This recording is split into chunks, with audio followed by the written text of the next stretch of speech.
Less than 2 weeks until the 100th season of the Youngstown Playhouse begins. Few people have lived to see all of the performances, but the Playhouse has a place where it stores the highlights.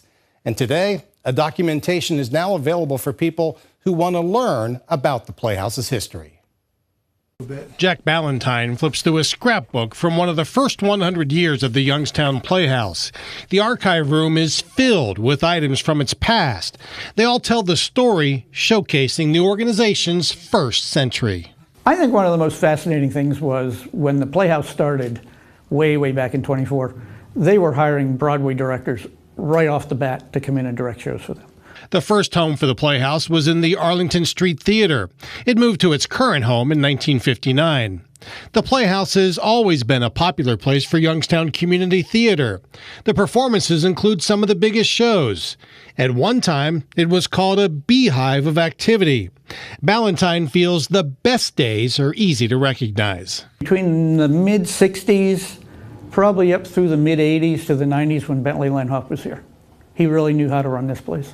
Ballantyne has written 2 books to correspond with this historic season. One shares the written story, and the other is more of a picture book. It was called The Centennial Project.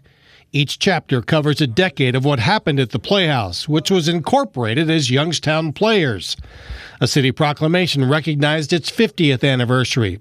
Ballantyne found something in the archives to include every time period. The theater goes up and down, just like everything else. And in the book, I deal a lot with Youngstown, the history of Youngstown also, because what happens in Youngstown affects the Playhouse.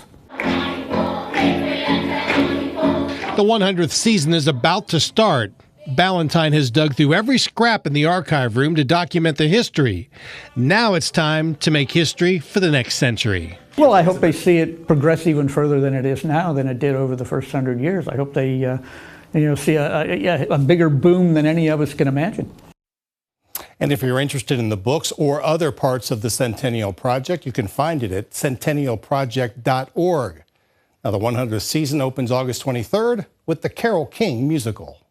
Hi, everyone. I'm Lindsay Watson. Thanks for watching the WKBN 27 First News YouTube channel. If you want more video news, subscribe to our channel. And don't forget to download the WKBN 27 First News app for breaking news alerts.